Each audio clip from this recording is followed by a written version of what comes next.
Beast of the land between the lakes. Dedication.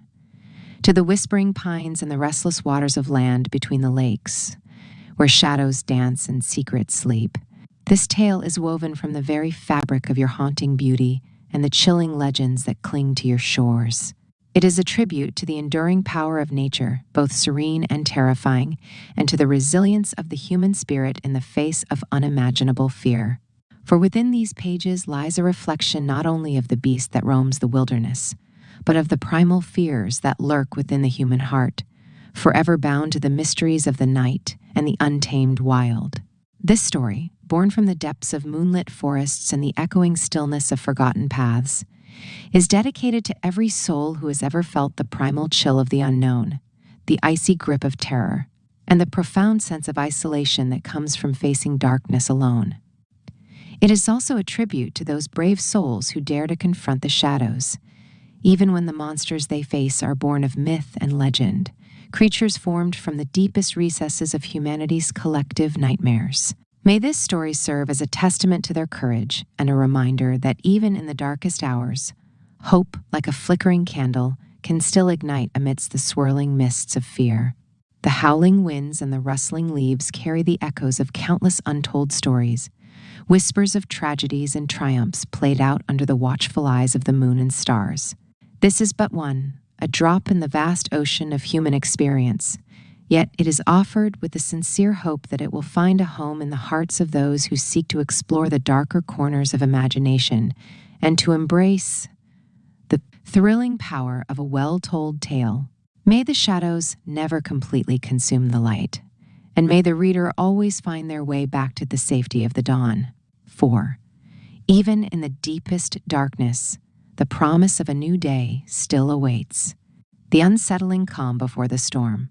The sun dipped below the horizon, painting the sky in hues of bruised purple and fiery orange. A breathtaking spectacle that belied the unease creeping into the hearts of land between the lake's residents.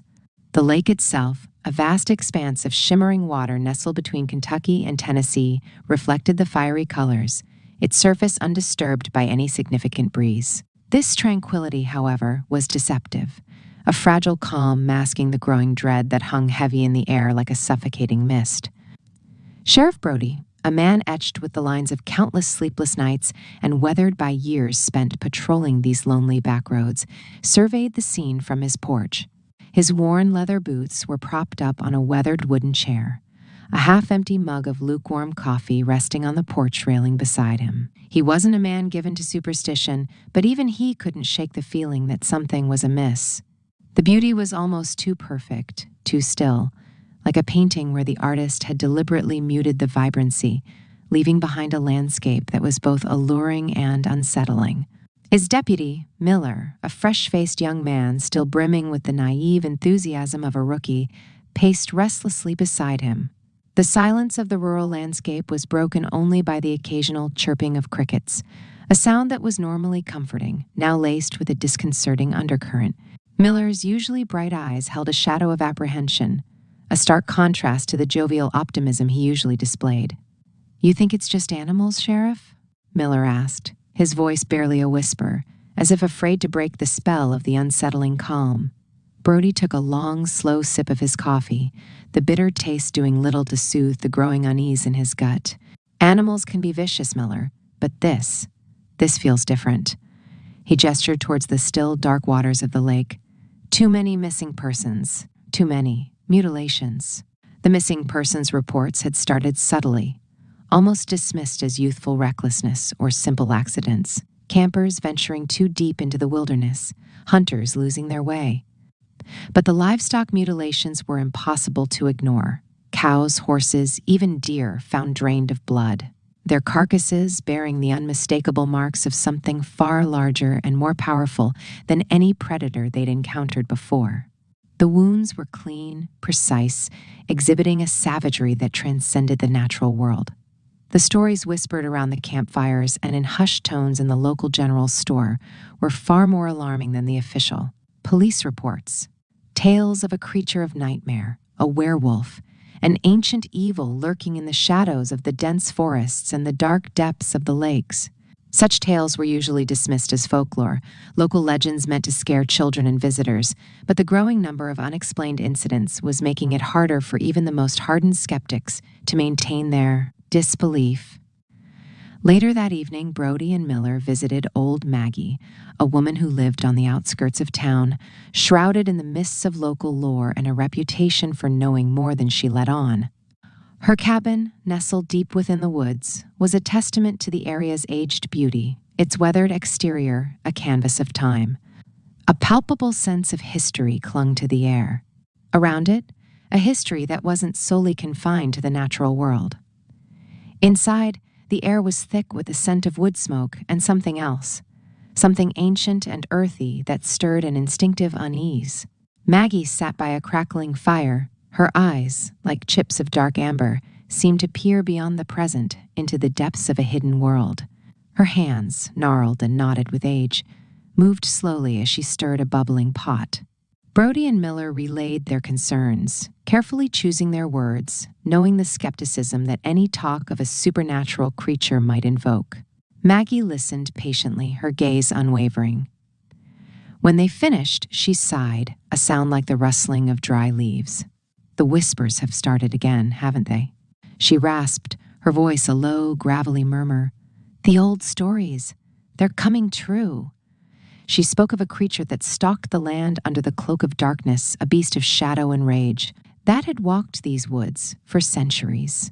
A beast that only revealed itself under the light of the full moon, a creature of myth and fear that was more than just a mere animal. She spoke of the creature's hunger, its unnatural strength and ferocity, and the blood-curdling howls that echoed through the night. Maggie's tales weren't just stories, they were cautionary warnings, woven with the threads of ancient fear and the undeniable weight of generations of local knowledge.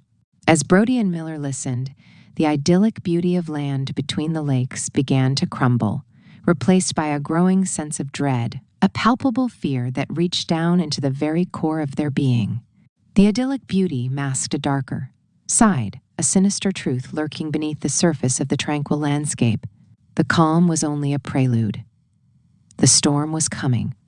The next few days were a blur of frantic activity, a whirlwind of interviews with nervous residents, hushed conversations filled with fear and speculation, and the relentless examination of the increasingly gruesome crime scenes.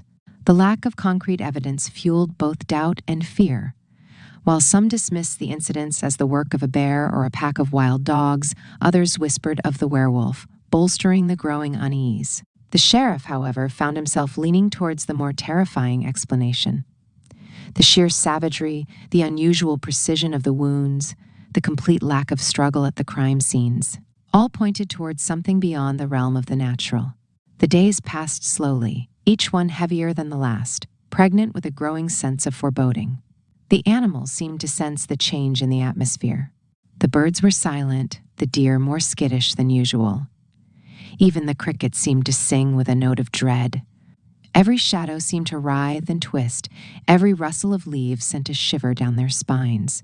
The beautiful landscape had transformed into a sinister theater of impending horror.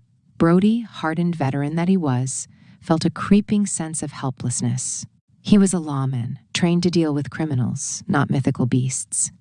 Yet he knew, deep in his bones, that what he was dealing with was beyond the reach of his badge and his firearm. He had to adapt, had to find a way to bridge the gap between the rational and the irrational, to fight a creature that defied the very laws he was sworn to uphold. The full moon hung heavy in the sky, a malevolent eye watching over the land. It illuminated the forest in an eerie glow, casting long, dancing shadows that seemed to writhe and twist, taking on monstrous shapes in the peripheral vision. The air crackled with an unnatural energy, the silence broken only by the rustling of leaves and the distant hoot of an owl, a sound that now carried an ominous overtone. This was the night that the calm before the storm would finally break. This was the night that the beast would unleash itself. This was the night when the whispers would become screams. First blood moon. The first full moon of autumn hung like a malevolent eye in the inky sky, its ethereal glow casting long, distorted shadows across the already unsettling landscape of land between the lakes. The air thrummed with an almost palpable tension, a silent scream held captive by the stillness of the night. Sheriff Brody, his face etched with the weariness of sleepless nights and the growing dread that gnawed at his soul, gripped the steering wheel of his patrol car, the tires crunching on the gravel road. Beside him, Deputy Miller fidgeted, his youthful optimism replaced by a palpable unease. The radio crackled to life, the dispatcher's voice sharp and strained. "Sheriff, we got a call coming in. Hiker, maybe. Something attacked him near Eagle Creek. Sounds bad." The dispatcher's voice was laced with a fear that Brody recognized all too well. He had seen that fear in the eyes of his neighbors, in the trembling hands of the townsfolk who came to him, their voices choked with terror as they whispered their stories. This fear was a contagious disease, spreading silently through the tight-knit community, infecting even the most stalwart among them. The drive to Eagle Creek felt longer than usual, every bend in the road, every rustle of leaves in the surrounding woods, amplified by the oppressive silence of the moonlit night. The beauty of the landscape, once so captivating, was now twisted into something grotesque, the gentle curves of the hills resembling hunched figures lurking in the shadows. The air grew colder, a chill that settled deep in their bones, defying the relatively mild autumn temperatures. They arrived at the scene to find a tableau of carnage, the quietude broken only by the frantic chirping of crickets, a sound that now seemed mocking in its cheerful obliviousness. A small fire flickered near a half-eaten bag of trail mix, casting an erratic light on the surrounding scene. Scattered amongst the underbrush were fragments of torn and blood-soaked clothing, the remnants of what had once been a human being. The ground was churned up, trampled into a chaotic mess, but the most disturbing evidence was the footprints, enormous clawed prints imprinted in the soft earth. They were far too large to belong to any known predator in this region. Even a bear's paw wouldn't leave marks of this size. "Jesus Christ," Miller whispered, his voice barely audible above the crackling fire. Brody felt a chill crawl down his spine despite his years of experience. The sheer size of the prints, the brutal scattering of the hiker's belongings, and the horrifying absence of any remains indicated a violence far beyond the capacity of any natural predator. This wasn't the work of a bear or a mountain lion. This was something else entirely, something unnatural. The investigation yielded little else, the only significant finding being the enormous footprints that led away into the dense forest. The scent of blood hung heavy in the air, a metallic tang that mingled with the earthy aroma of the woods. The tracking dogs brought in from the nearby county were useless, their agitation and erratic behavior indicating they had smelled something both terrifying and incomprehensible. As the sun began its slow ascent the next morning, casting a cold light on the gruesome scene, the community awoke to the grim news. Fear, fueled by the mystery and the horrific nature of the attack, spread like wildfire. The whispers, once confined to the hushed conversations in the general store and around campfires, exploded into a chorus of panicked speculation. The previously unified community fractured, suspicion and paranoia, creating a deep chasm amongst its members. Accusations flew, blame shifted from one individual to another. Some insisted on a simple, if brutal, animal attack. Others, fueled by Maggie's ancient warnings and the growing body of unexplained events, became convinced that a werewolf stalked their peaceful haven. The lines between reason and superstition blurred, creating an atmosphere thick with anxiety and dread. Sheriff Brody found himself caught in the crossfire. He was a man of logic, a lawman who believed in the power of evidence and reason, yet the evidence before him defied rational explanation. The growing mountain of unexplained disappearances, the gruesome mutilations of livestock, and now this horrific attack on a hiker all pointed towards something far beyond his comprehension. His skepticism had started to crumble under the weight of mounting evidence. The possibility, once dismissed as absurd, now haunted his waking hours. The rational explanation, he began to realize, might be the most terrifying option of all. Days bled into nights, each sunrise bringing a new wave of fear and uncertainty. More reports trickled in. Livestock found slaughtered, their carcasses bearing the same horrific marks.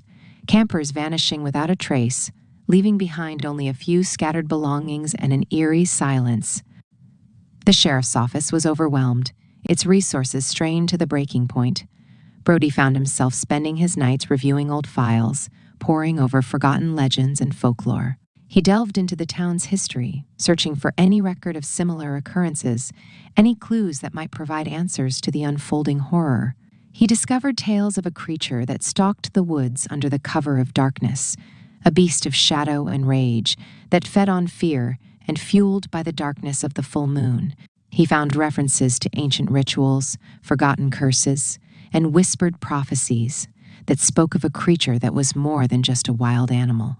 The sheriff began to accept that the impossible was true. His investigation had morphed from a search for a criminal to a hunt for something supernatural. The burden of this realization was immense, a weight that pressed down on him with the force of a physical blow. He was a lawman, sworn to uphold the law, yet the law, in this case, seemed utterly powerless. The days continued their relentless march, each one drawing closer to the next full moon, its shadow stretching longer, its dread growing more palpable with every passing hour. The town was on the edge of collective hysteria, a town once known for its quiet charm, transformed into a landscape of fear and desperate suspicion. The whispers had become screams. The calm before the storm had already passed. The storm itself was breaking, unleashed by the malevolent gaze of the full moon. The beast was hungry, and it was coming.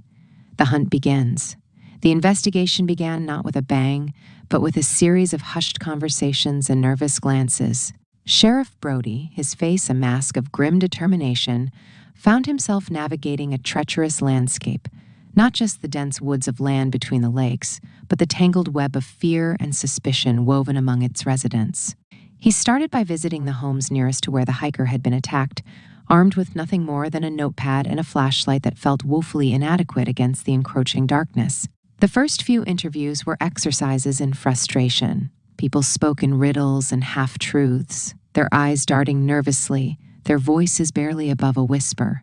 Fear had become a pervasive force, twisting even the simplest facts into distorted narratives. Tales of strange howls in the dead of night mingled with sightings of shadowy figures flitting through the trees. One woman, her face pale and drawn, claimed to have seen eyes gleaming in the darkness, eyes that were far too large, far too intelligent, for any animal she could name. Her story, however, was punctuated by nervous coughs and hesitant pauses, as if she were unsure of her own sanity. Another resident, a grizzled old farmer named Silas, spoke of a legend, a creature of nightmare, a beast that roamed the woods under the full moon. He spoke in hushed tones, his eyes gleaming with a mixture of fear and a peculiar reverence for something ancient and wicked. Brody, a man of logic and reason, initially dismissed these stories as folklore, the product of overactive imaginations fueled by fear. Yet the sheer number of similar accounts, the consistency of the details, and the palpable dread that hung in the air forced him to reconsider. The sheer scale of the problem was daunting. Land between the lakes was vast, a sprawling wilderness teeming with hidden hollows and dense thickets. Searching for a single creature within this expanse felt like trying to find a needle in a haystack the size of a small country. His meager force was quickly overwhelmed, and the assistance from the neighboring counties felt insufficient. He turned to Jedediah, a local hunter known for his extensive knowledge of the woods and his uncanny ability to track even the most elusive prey. Jedediah, a man of few words and fewer smiles, initially hesitated, clearly wrestling with an unspoken fear. The respect he showed for the area bordered on reverence. But the weight of the recent attacks, the gruesome evidence he'd seen for himself, finally pushed him to agree to help. Together, they embarked on a perilous search, their footsteps echoing eerily through the silent woods. Jedediah's expertise in tracking was invaluable, allowing them to follow the trail of destruction left in the creature's wake. The enormous clawed footprints, the mangled remains of livestock, the scattered belongings of missing campers, all pointed towards a predator of terrifying size and strength. Jedediah, however, spoke little about the beast itself. His responses bordered on the cryptic, his eyes fixated on the trail ahead with a palpable mix of determination and something else that Brody could not quite decipher. Was it fear, or was it something akin to a grudging respect for the predator they were hunting? The search was painstaking, demanding hours of relentless effort. They pushed through thick undergrowth, negotiated treacherous ravines, and waded through muddied streams. The air hung heavy with a mix of the scent of pine needles. And something else, a cloying metallic stench that Brody found intensely unsettling. The deeper they went into the woods, the stronger the feeling of being watched became. The silence, punctuated only by the occasional snap of a twig or the rustle of leaves, grew oppressive, the woods themselves seeming to hold their breath, waiting. Their efforts, however, were met with limited success. While they found evidence of the beast's presence, they could never get close enough to make a positive identification. The creature seemed to possess an uncanny ability to elude them, leaving no trace except for the horrifying evidence of its passage. The hunt was proving more frustrating than Brody had anticipated, and the lack of hard evidence was a major obstacle. He found himself facing the growing realization that he needed to rely on something more than just his own skills and resources. He approached Maggie, an elderly woman living on the outskirts of town, known for her intimate knowledge of local legends and folklore. Maggie had initially dismissed the authorities as fools, citing that the sheriff had failed to recognize the truth of their peril. Her words, delivered with a mix of ancient wisdom and chilling prophecy, painted a terrifying picture. She spoke of a creature born of shadow and rage, a beast of immense power and cunning, bound to the cycles of the moon. Her words confirmed the chilling whisper that had begun to spread through the community. The legend of the werewolf, once dismissed as a children's tale, was slowly, terrifyingly, becoming a harsh reality. Maggie's warnings, combined with the growing body of evidence, forced even the most skeptical members of the community to confront the horrifying truth. Yet this revelation did not bring about a unified sense of purpose. Instead, it fueled existing divisions and sparked new waves of fear and paranoia. The fear of the beast was augmented by a deeper fear, the fear of their neighbors. Accusations flew, fueled by fear and superstition, and the town, once known for its tranquility, was splitting into factions of believers and skeptics. Brody had to confront a new enemy, his own townspeople. The hunt for the werewolf was becoming a battle against the very human capacity for fear and self-preservation. The lines between fact and fiction were growing increasingly blurred. The only certainty was that the next full moon loomed ever closer, casting its long, dark shadow over the besieged community. The hunt was far from over, and the true horror was yet to begin. Footprints in the mud. The trail, or what passed for a trail in this tangled wilderness, led them deeper into the heart of land between the lakes. The air grew colder, the humidity clinging to their skin like a shroud. The towering trees, their branches intertwined like skeletal fingers, seemed to press in on them, the twilight filtering weakly through the dense canopy. Every rustle of leaves, every snap of a twig, sent a jolt of adrenaline through Brody's veins. Jedediah, however, remained stoic, his gaze fixed on the ground, his movements precise and deliberate. The footprints were undeniable, massive clawed imprints sunk deep into the mud. They were too large for any known animal, the spacing between them indicating a creature of immense size and stride. Each footprint was a chilling testament to the beast's power, a grim marker on their increasingly desperate pursuit. The mud itself seemed to hold the weight of the night, heavy and clinging, each step a laborious effort. Brody's boots slipped and slid, the ground treacherous underfoot. He imagined the creature moving through this terrain with effortless grace, a phantom of the forest. The silence was the most unsettling aspect of the hunt. The usual symphony of the woods, the chirping of crickets, the hooting of owls, the rustling of leaves, was absent. An unnatural quiet had descended, a suffocating stillness that heightened the sense of impending danger. Even the air itself felt heavy, pregnant with unspoken dread. Jedediah stopped, his hand raised, a silent signal for Brody to halt.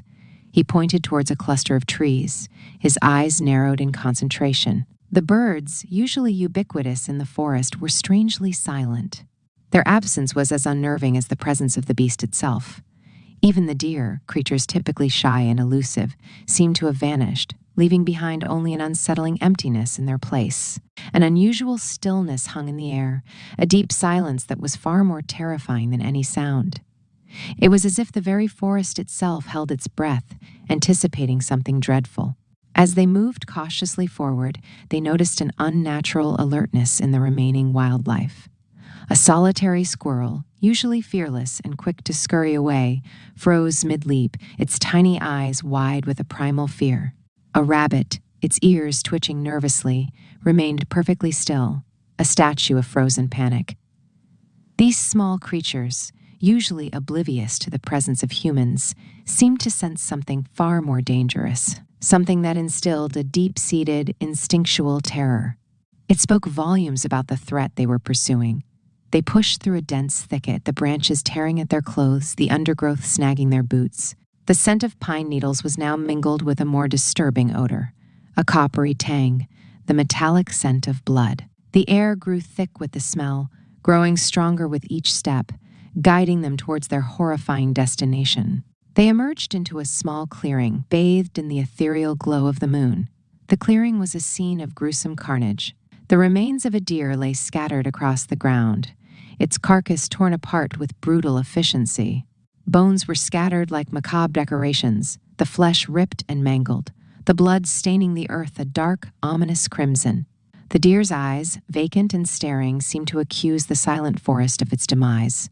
The sheer violence of the attack was shocking. Brody, a man who had seen his share of death, felt a wave of nausea wash over him. The beast's ferocity was evident in every detail, the precise calculated tearing of flesh, the savage efficiency of its attack. This was no mere animal. This was something intelligent, something driven by a cold, predatory instinct. More footprints, larger and more deeply imprinted than before, encircled the gruesome scene. The creature had clearly lingered, savoring its kill. The feeling of dread intensified. A chill deeper than the night's cold permeated Brody's bones. This was more than just a hunt. It was an incursion into a realm of pure primal horror. The blood, still glistening in the moonlight, spoke of a recent kill, a chilling reminder of the danger they faced. The sheer brutality of the attack was enough to unnerve even the most seasoned lawman. Jedediah examined the remains with a grim concentration. He touched a few scattered bones, his fingers tracing the ragged edges. He spoke little, but his silence was more eloquent than words. His eyes, usually filled with a quiet strength, now held a flicker of something akin to fear, not a fear for himself, but a deep ancestral fear born of respect for the power of the creature they were hunting. He pointed towards a cluster of bushes nearby, indicating another trail of blood leading away from the scene. They followed the trail, the bloodstains growing fainter with each step. The night deepened, the darkness growing more oppressive, the trees closing in, the moon obscured by clouds. They moved through a maze of twisted branches and thick undergrowth, the air thick with the lingering smell of blood and fear. The forest seemed to pulsate with a malevolent energy, the silence amplifying their every footstep, their every breath. The deeper they went, the more. Acutely aware, they became of the creature's presence, an invisible weight bearing down on them. The feeling of being watched intensified, a constant prickling sensation on their skin, a sense of dread that permeated every fiber of their being. It was as if the forest itself were holding its breath, anticipating the creature's return. Brody felt a primal fear take root within him, a fear that went beyond the rational understanding of a man pursuing a dangerous animal. He felt a presence, a palpable entity in the darkness, a silent observer watching their every move. The trail ended abruptly at the edge of a ravine. The ground was steep and treacherous, the descent perilous. At the bottom of the ravine, the trail disappeared. There was no further evidence, only the oppressive silence and the chilling certainty that the creature was still out there, somewhere in the vast expanse of land between the lakes, waiting. They stared into the darkness, the silence pressing in on them, a profound sense of helplessness washing over them. The hunt was far from over, and the night held a terrifying promise of what was yet to come.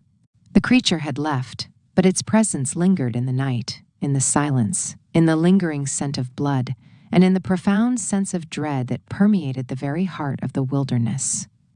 The next full moon was still days away, yet the shadow of the beast had already fallen on them, its presence a chilling reminder of their own vulnerability in the face of such unimaginable horror. The feeling of impending doom was almost palpable, shadows in the moonlight. The ravine yawned before them, a gaping maw in the earth, promising nothing but shadows and the unknown. Brody swallowed hard, the metallic tang of the deer's blood still heavy in the air. He glanced at Jedediah, the seasoned tracker whose stoicism had begun to crack under the weight of the night. Even Jedediah, a man who seemed to commune with the wilderness, looked unnerved. "We'll set up watch here," Jedediah finally said, his voice a low rumble against the backdrop of the forest's hushed whispers. "The ravine is likely its den, or at least a favored hunting ground. The next full moon is in 3 nights. We'll be here." They spent the remaining hours before dawn preparing.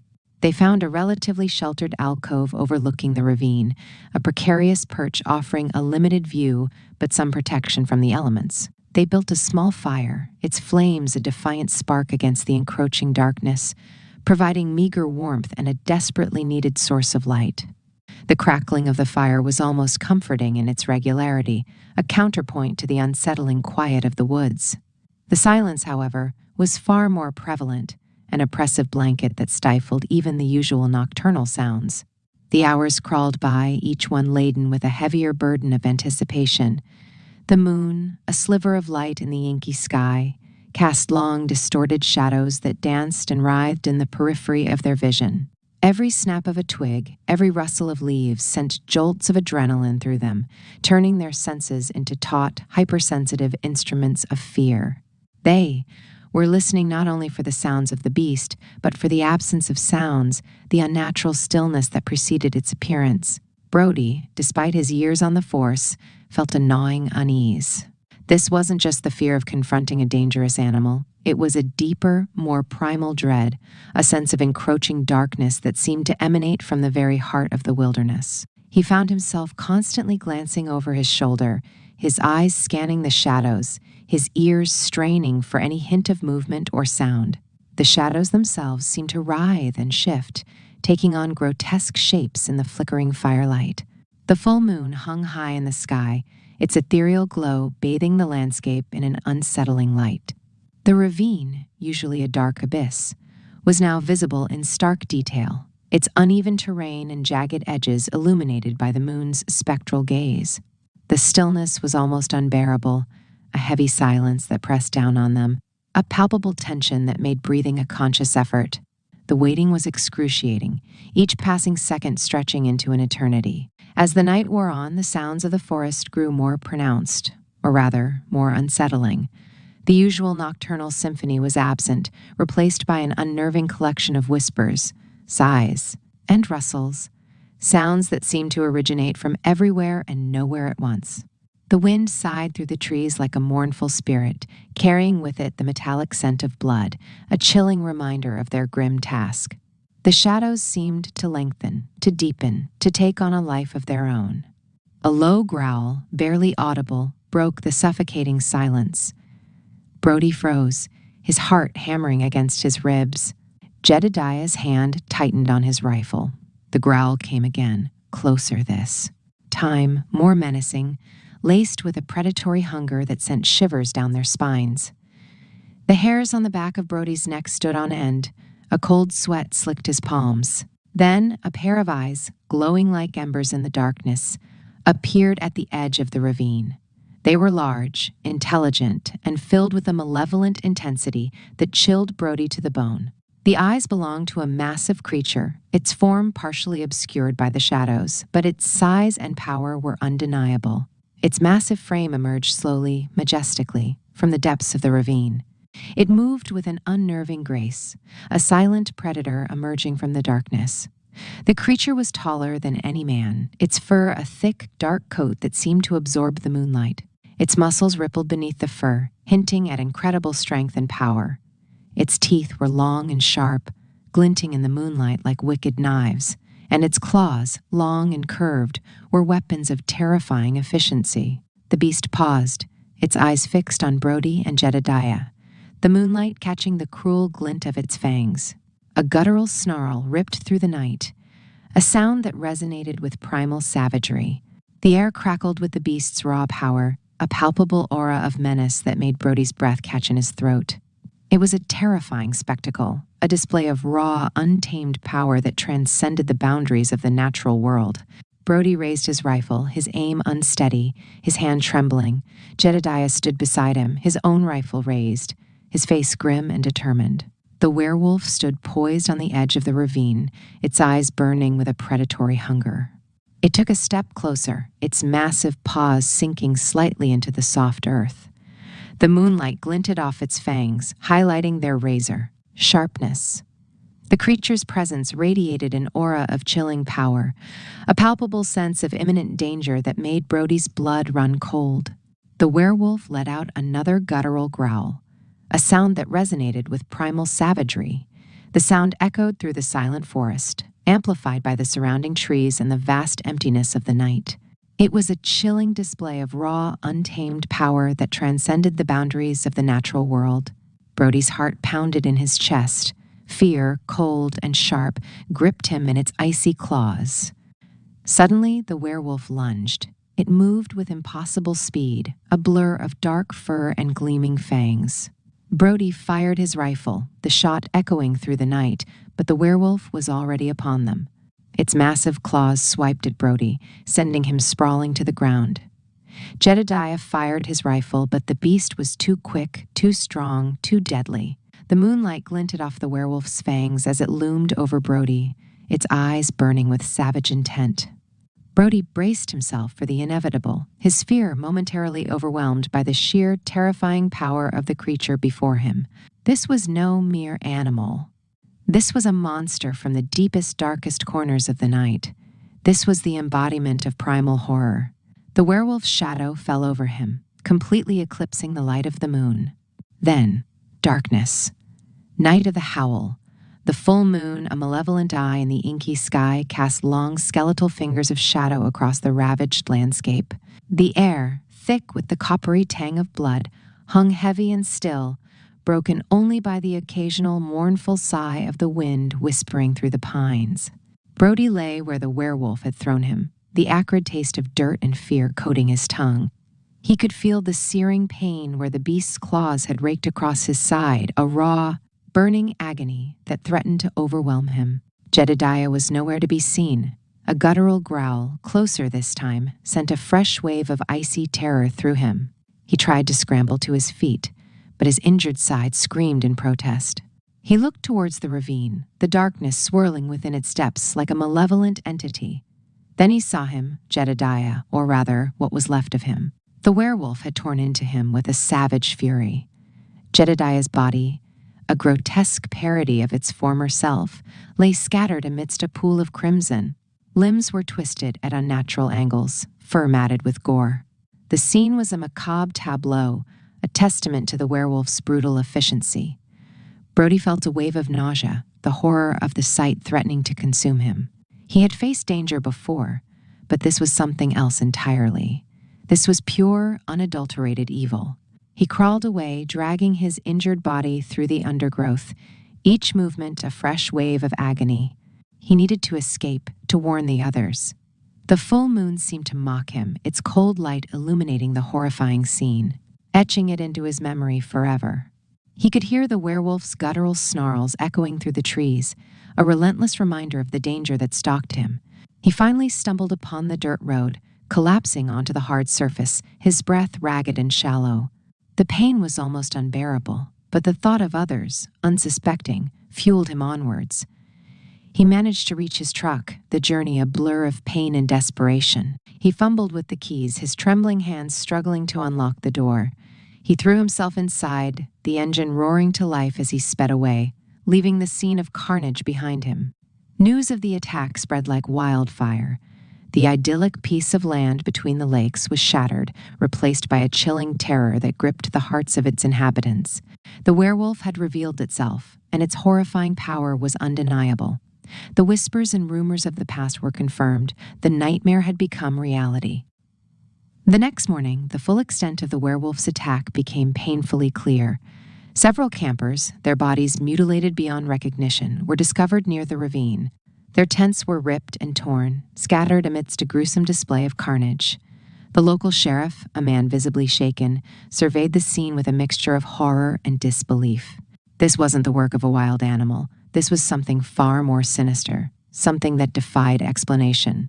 The small town of Dover, nestled near the edge of the lake, was gripped by fear. People barricaded themselves in their homes, the once familiar streets now eerily silent. The air hummed with a palpable tension, a sense of impending doom that settled over the community like a suffocating blanket. Children cried, their parents desperately trying to shield them from the nightmarish reality. The quiet hum of the town was replaced by the murmur of terrified whispers, the anxious shuffling of feet behind bolted doors. The sheriff's office became a hub of frantic activity. Calls flooded in, each one more harrowing than the last. Reports of livestock found slaughtered, their carcasses mangled and drained of blood, poured in from the surrounding farms. The scene mirrored that of the campers, a grim testament to the werewolf's indiscriminate bloodlust. Fear became a palpable entity, choking the life out of the once vibrant community. The atmosphere was thick with a sense of impending doom. As the sun set, casting long, menacing shadows across the town, the fear intensified. The moon, a looming presence in the night sky, cast an eerie glow over everything, amplifying the terror that enveloped Dover. Every snap of a twig, every rustle of leaves, sent shivers down spines, and hearts pounded in chests at every distant howl that echoed through the darkness. The nights were unbearable, every shadow seeming to hold a lurking menace, every silence a pregnant pause before the next horrifying revelation. The sheriff, a man who had dedicated his life to upholding the law, found himself facing an enemy that was beyond his comprehension. He tried to maintain order, but the fear was contagious. His deputies, usually confident and capable, were visibly shaken, haunted by the gruesome images that burned into their minds. The werewolf was an enigma that mocked their efforts, its attacks sporadic and unpredictable. One by one, the people of Dover retreated behind locked doors, each home a lonely island in a sea of fear. The town's usual vitality had withered, leaving behind a haunting silence broken only by the distant howls of the beast. The vibrant town square, usually alive with laughter and conversation, was now deserted, a ghostly testament to the community's crippling fear. The streets, once bustling with activity, were now empty, haunted by the shadow of the creature that lurked in the darkness. As the full moon climbed higher in the inky sky, casting a sickly pale light over the terror-stricken town, a new wave of attacks began. Houses were ransacked, doors ripped from their hinges, their occupants dragged into the darkness. The shrieks of the victims, cut short by the werewolf's inhuman strength, echoed through the night, filling the air with a chilling symphony of horror. The sheriff and his deputies, their guns useless against this supernatural threat, could only watch, helpless, as the beast continued its reign of terror. The previously vibrant town had been transformed into a grim hunting ground, the silence punctuated only by the horrifying sounds of the hunt. The fear was absolute, the terror complete. The people of Dover knew, with a chilling certainty, that the night of the howl was far from over, a desperate search. The weight of the community's fear pressed down on Sheriff Brody like a physical burden. The previous night's carnage had left an indelible mark, not just on the town, but on his soul. He stared out at the pre-dawn gloom, the pale light barely penetrating the dense fog that clung to the landscape like a shroud. The scent of wood smoke and something else, something feral and sickeningly sweet, hung in the air. The smell of blood, he realized, clinging stubbornly to the back of his throat. He hadn't slept, hadn't even tried. The images of the mangled bodies, the terrified screams, replayed endlessly in his mind, a horrifying film reel he couldn't shut off. He knew he couldn't afford to succumb to despair. Dover needed him, needed a leader, someone who could push back against the tide of terror threatening to engulf them all. He had to find a way to fight back, to stop this creature before it claimed any more lives. He couldn't rely on the hollow promises of outside help. The state police were overwhelmed, their resources stretched thin, their understanding of this particular threat non-existent. This was a fight he had to win alone, with the help of the people he'd sworn to protect. His first step was to assemble his deputies, a group of men and women visibly shaken but still determined. He addressed them not as a superior officer, but as a fellow citizen grappling with an unimaginable horror. "We can't let fear win," he said, his voice hoarse but firm. "We're not just law enforcement, we're neighbors, friends, family. We stand together or we fall together." He saw a flicker of resolve in their eyes, a spark of defiance in the face of overwhelming odds. He then sought out Caleb, an old-timer who knew the woods better than anyone. Caleb, a wiry man with eyes that had seen too much, initially resisted, his voice laced with a weary cynicism. "It's no ordinary beast, Sheriff," he'd warned, his words heavy with the weight of generations of local lore. "It's something ancient, something beyond our understanding."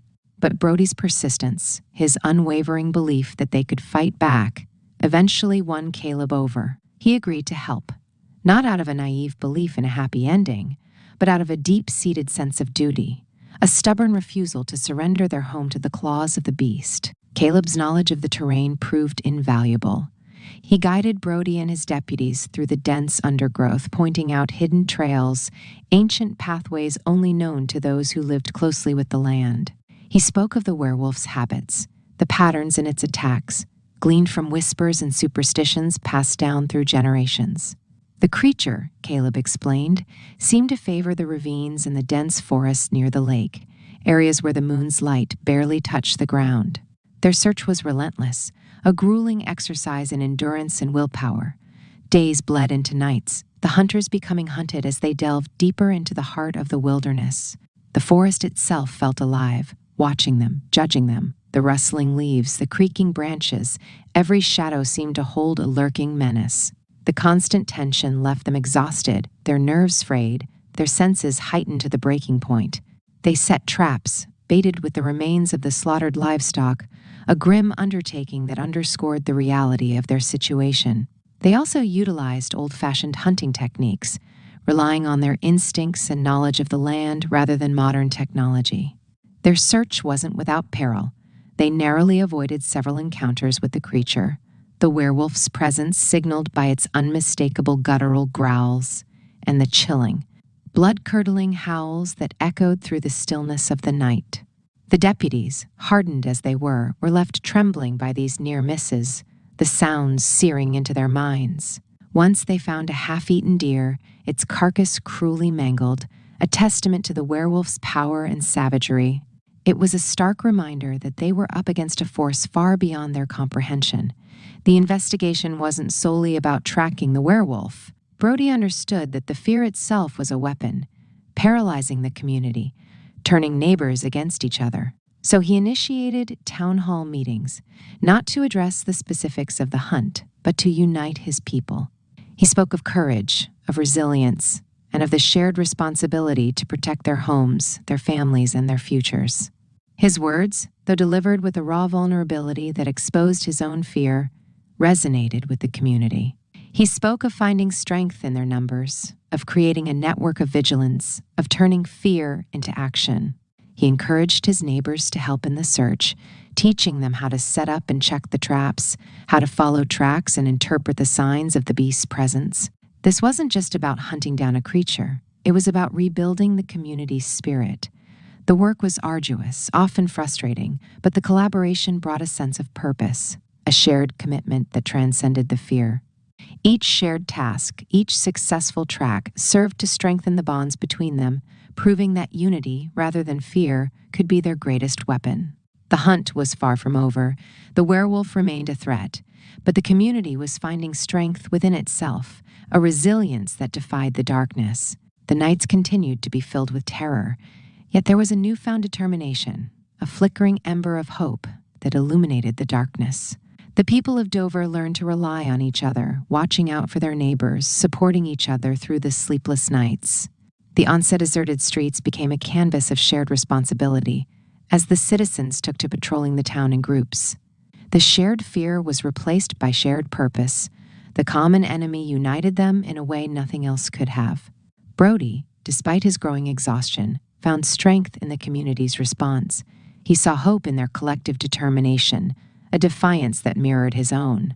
The fight was far from over, but he no longer felt alone. The land between the lakes remained a place of fear, but within the heart of Dover, a new kind of resilience was born, forged in the crucible of terror. And as the next full moon approached, casting its pale light over the landscape, Brody and his people stood ready, a united force prepared to face the beast once more.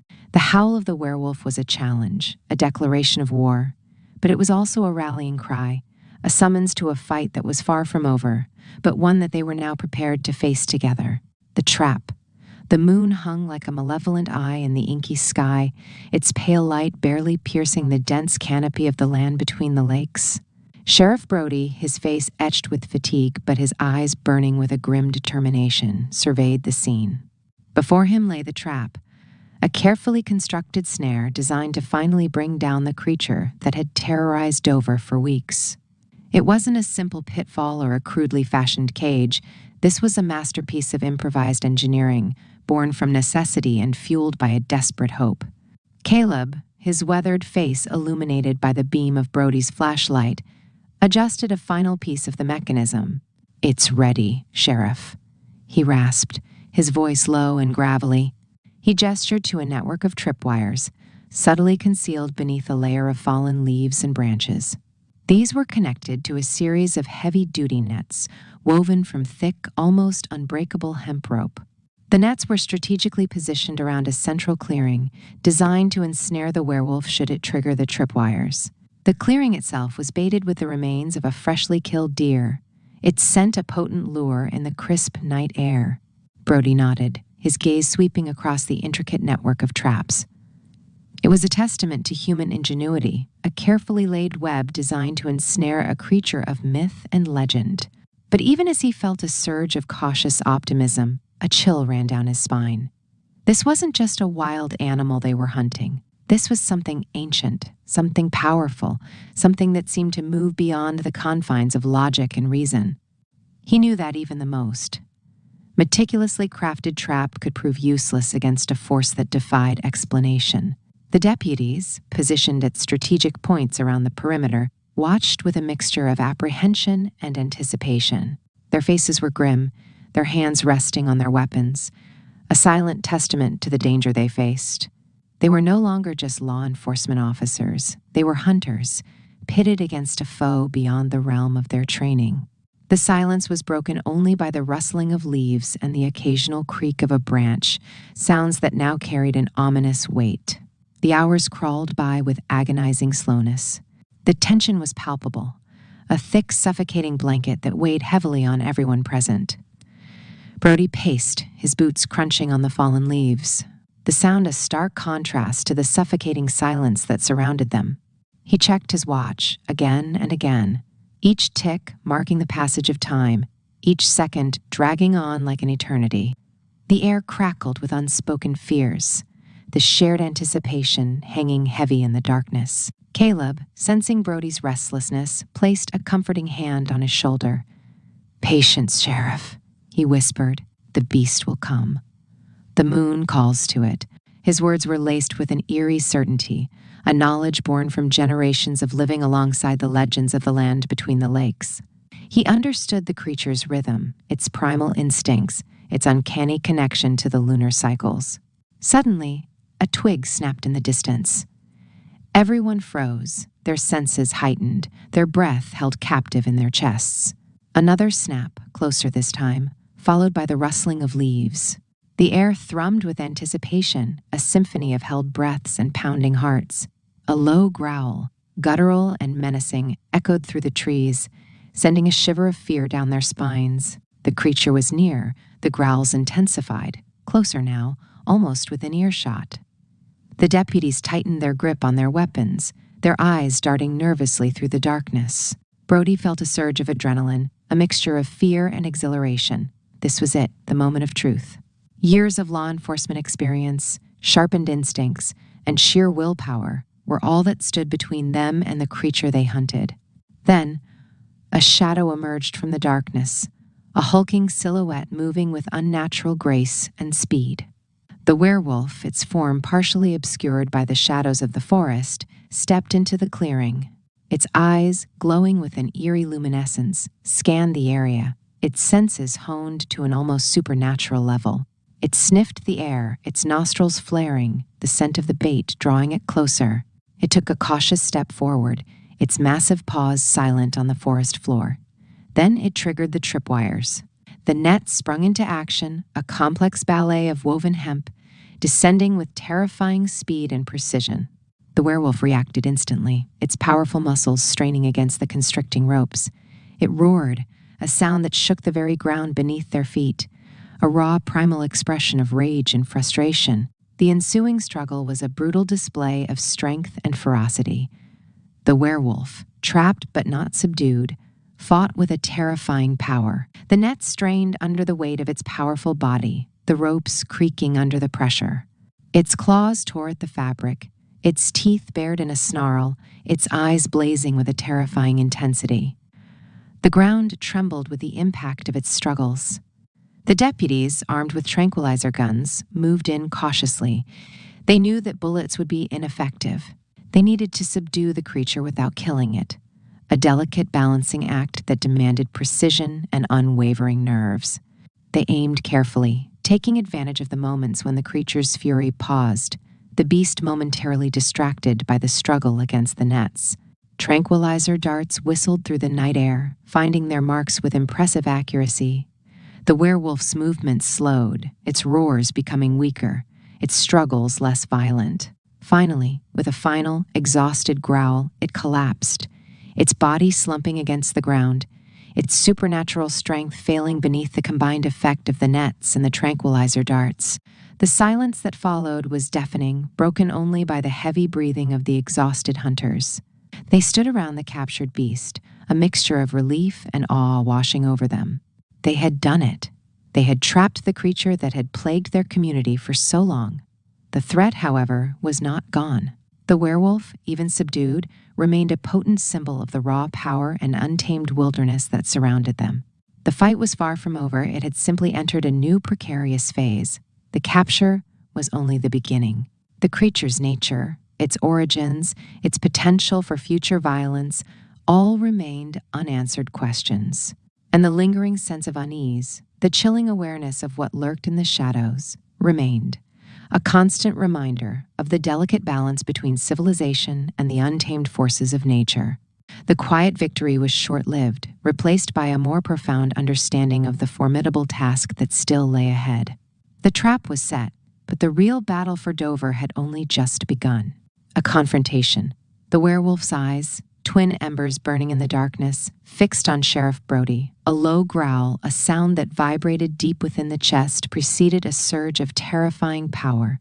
The creature, despite the nets binding its limbs, heaved against the restraints, the heavy hemp ropes groaning under the strain. Its muscles, corded and thick, bulged beneath its matted fur, a testament to its unnatural strength.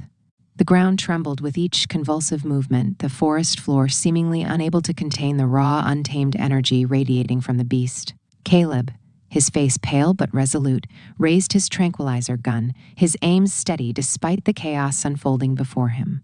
"Aim for the neck," he yelled over the werewolf's enraged roars, his voice strained but clear.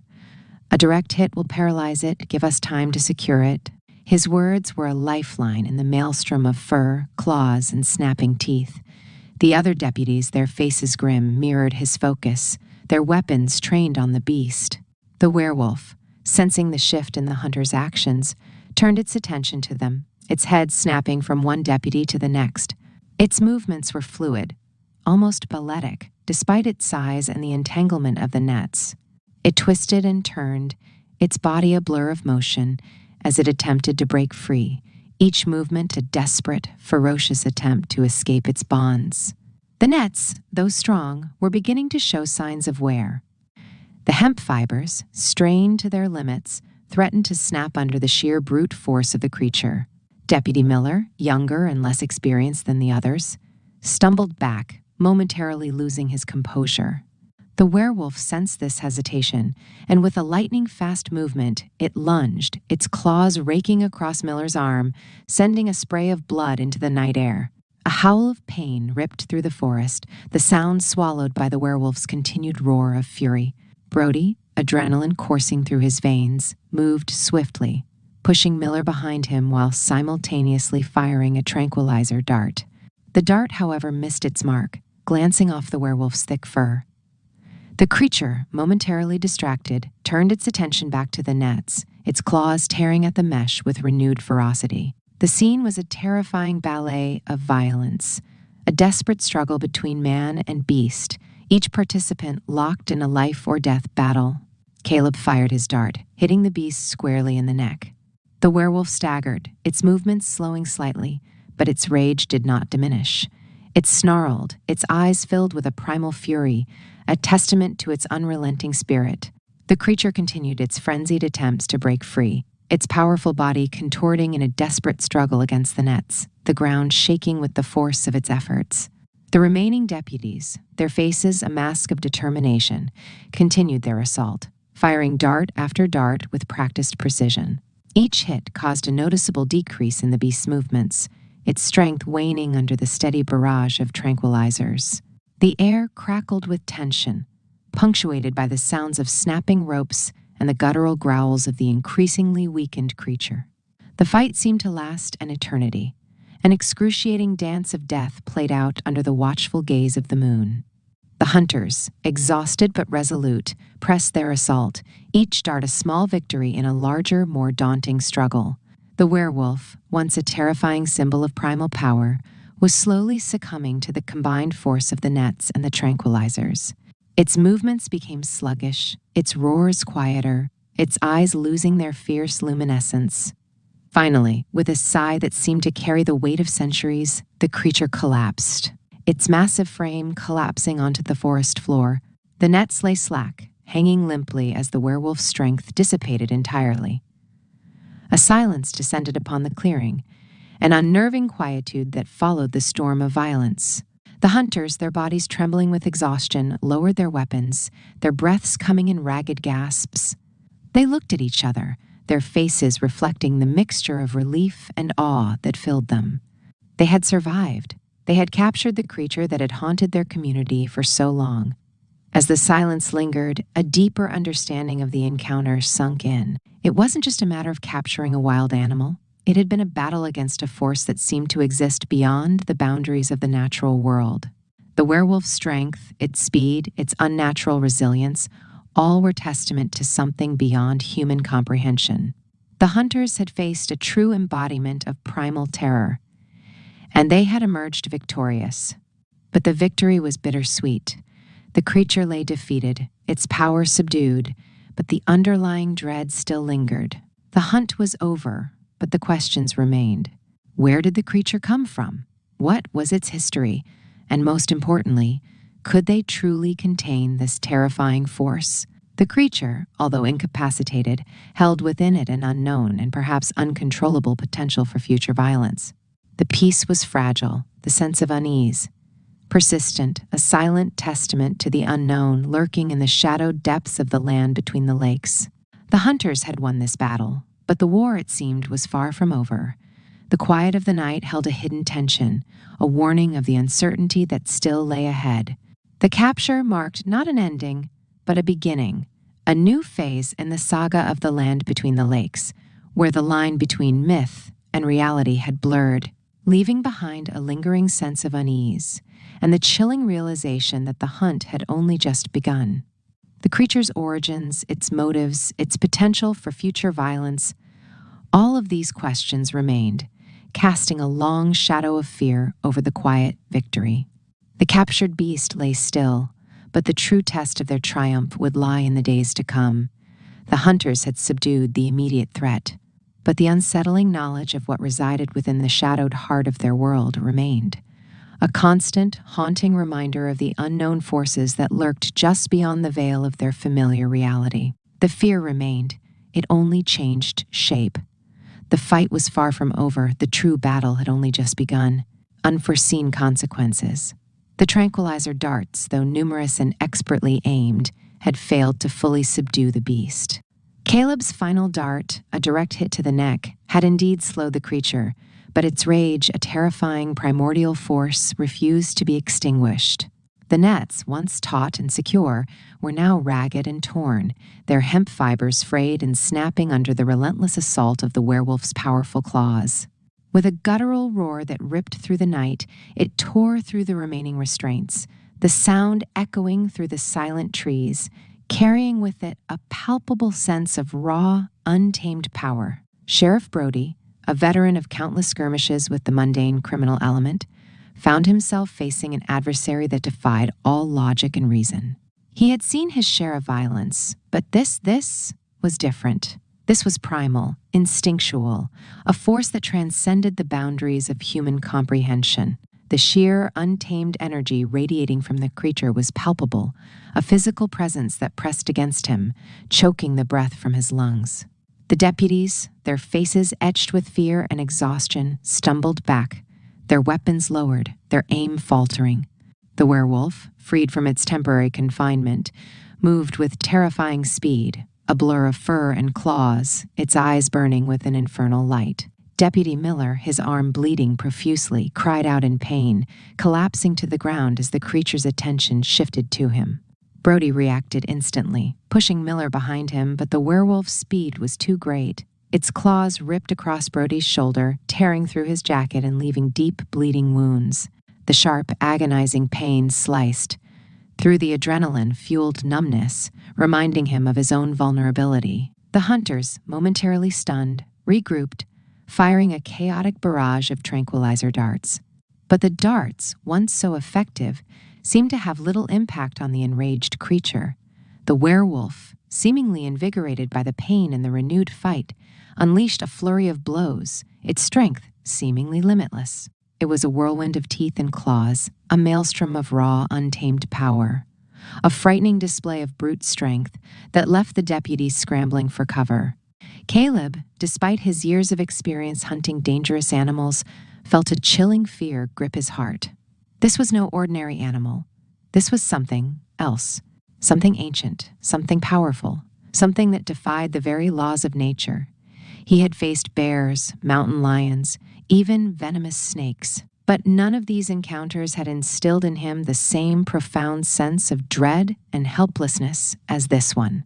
The werewolf's eyes, blazing with a furious intelligence, locked onto him, and he knew with terrifying certainty that his life hung precariously in the balance.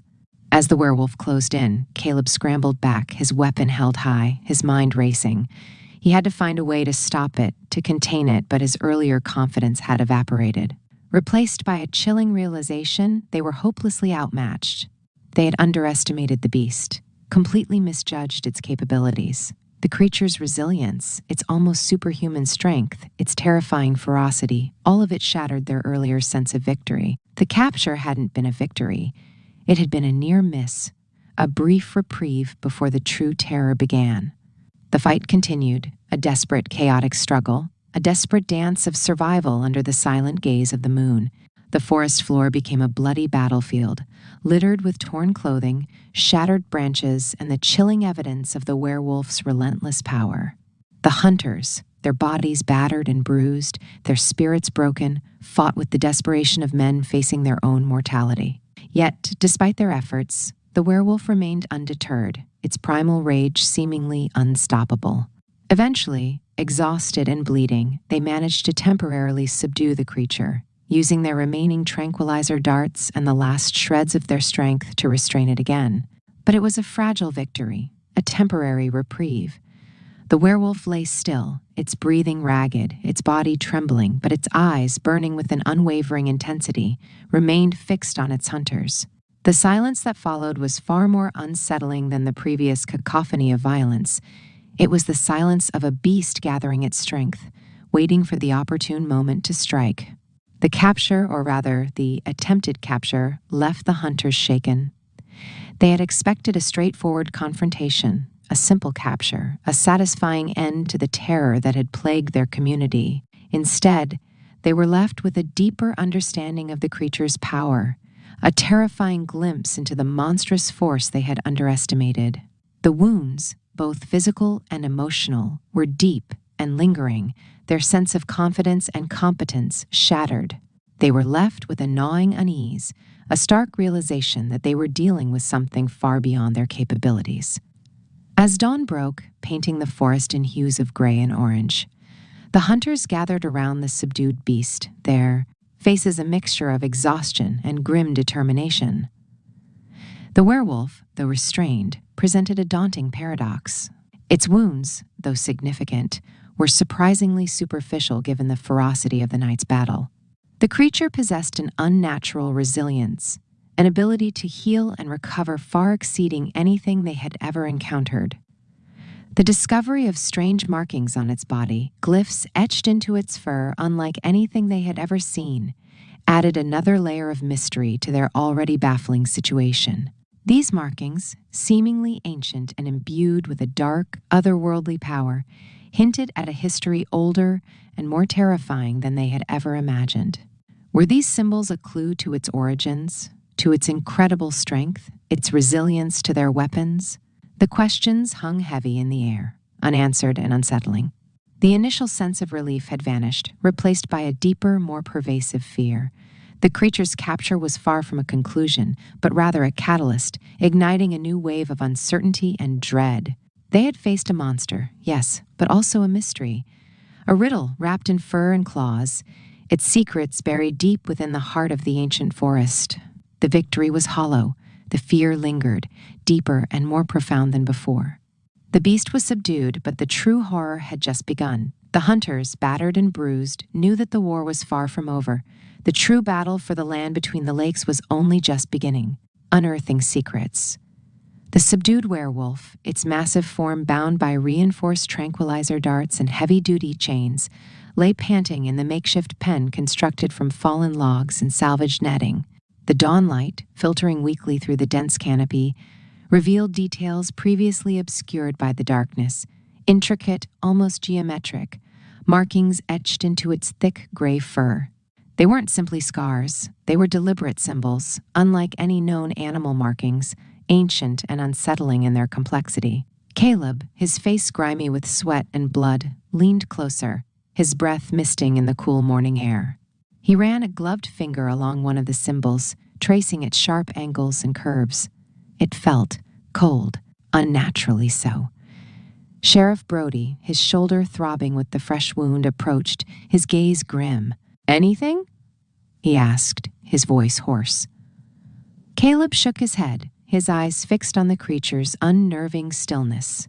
"These markings. They're unlike anything I've ever seen. They looked ritualistic, ancient."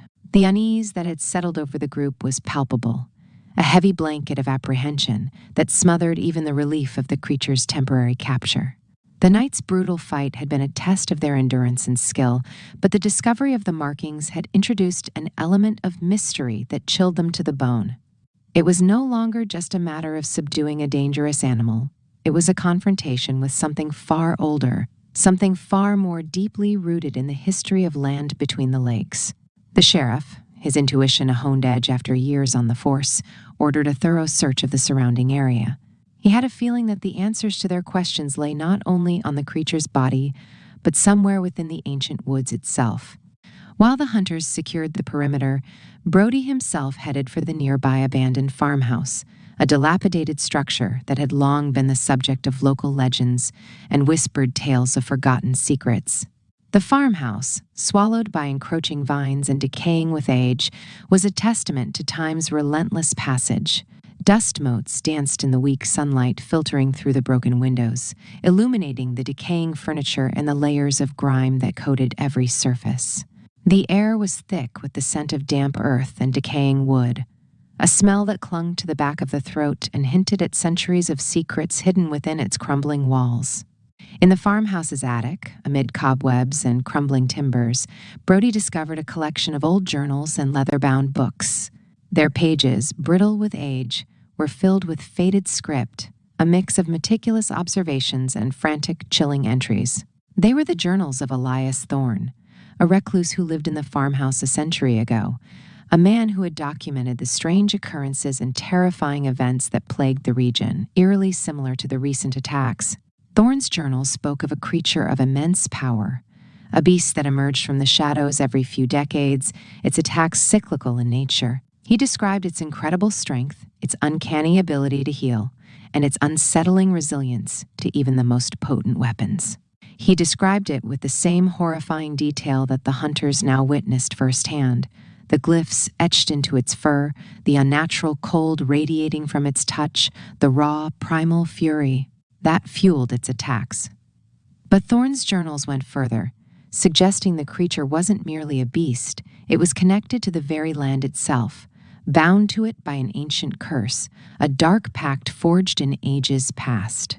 The journals described a ritual, a ceremony performed generations ago by a group of settlers who sought to harness the land's power, a misguided attempt that had disastrous consequences, resulting in the summoning of the creature and the imposition of a dark curse upon the region. The curse, according to Thorne, was intertwined with the land's very essence, binding the werewolf to the earth, making it almost impossible to eradicate. The glyphs on the beast's fur, Thorne believed, were a testament to the dark magic used in the ceremony, a permanent mark of its unholy creation. Brody found a hidden compartment beneath the floorboards, containing a collection of ancient artifacts, strangely shaped stones, bone carvings, and a tarnished silver locket bearing a symbol identical to those etched on the werewolf's fur. The artifacts exuded an aura of malevolence, their chilling aura palpable even to Brody's touch. It confirmed Thorne's chilling revelations. This wasn't merely a wild animal. It was a manifestation of a dark, ancient curse, a supernatural horror unleashed upon the land between the lakes by the hubris and misguided ambition of the region's early settlers. As Brody pored over Thorne's journals and examined the artifacts, he began to understand the cyclical nature of the attacks. Thorne wrote of periods of calm, interludes where the creature would vanish, only to reappear several generations later, its emergence as predictable and terrifying as the seasons themselves. The creature wasn't simply a predator. It was a manifestation of a deep, ancient curse, a vengeful spirit bound to the land, awakened periodically to wreak havoc on the unsuspecting residents. The implications were staggering. They were not simply hunting a beast. They were confronting a supernatural force tied to the very history and mythology of land between the lakes. This revelation cast a new, chilling light on their previous attempts to capture it. Their tranquilizer darts, their nets, their guns. They had been nothing more than ineffective weapons against an ancient evil, a creature far beyond the scope of their understanding. The weight of this discovery settled heavily upon Brody's shoulders. He had faced down criminals, murderers, even the occasional psychopath, but this was different. This was a confrontation with something far more ancient and sinister. The struggle to subdue the creature had been brutal, the wounds inflicted on both the hunters and the beast, a testament to the raw power they had encountered. But this was not simply a fight for survival. It was a fight against history itself, against the legacy of a dark ritual and a long-forgotten curse. The battle for the land between the lakes had taken a turn, shifting from a simple creature hunt into a desperate struggle against a force that transcended human comprehension, a battle for the very soul of the region itself. The sun climbed higher, casting long shadows across the desolate landscape. The hunters, exhausted but resolute, returned to the makeshift pen, the revelation of Thorne's journals ringing in their ears. The temporary victory felt less like a triumph and more like a brief respite before a far more formidable challenge. They had captured a beast, yes, but the true monster, the ancient curse that haunted the land between the lakes, remained at large. The fight, they now knew, was far from over. The real horror had only just begun. The ancient curse, woven into the very fabric of the land, would not be so easily subdued. The shadows of the past had been unearthed, and they cast a long and terrifying shadow over the future. The curse of the lakes. The weight of Elias Thorne's journals pressed down on Sheriff Brody like a physical burden. The meticulously detailed entries, written in a spidery hand that seemed to claw its way across the brittle pages, painted a terrifying picture. It wasn't just a werewolf. It was a manifestation of a curse, a dark pact made with the land itself. The lakes, those seemingly placid expanses of water that reflected the sky so serenely, were implicated in the horror. Thorne's writings spoke of a ritual performed near the deepest point of Lake Barkley, a ceremony involving ancient stones, chants, and a forgotten tongue, and the sacrifice of a life, a sacrifice that had unleashed a monstrous entity upon the unsuspecting community. The journals described the ritual in chilling detail.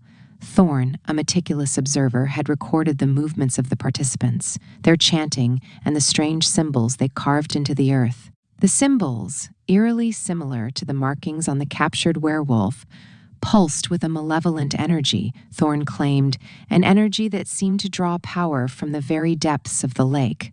He described the air growing thick with a supernatural chill, the water churning with an unnatural unrest, and a palpable sense of dread that hung heavy in the air before the creature emerged, its eyes burning with infernal light. Brody shivered, even in the warm afternoon sun. Thorne's account was far more than a campfire tale. It was a chillingly detailed account of a dark magic unleashed upon the world, a magic that had bound itself to the land, the lakes, and the creature itself. The curse, Thorne wrote, was not a simple hex or a vengeful spirit. It was an intricate web of dark, energies woven into the very fabric of existence within the land between the lakes.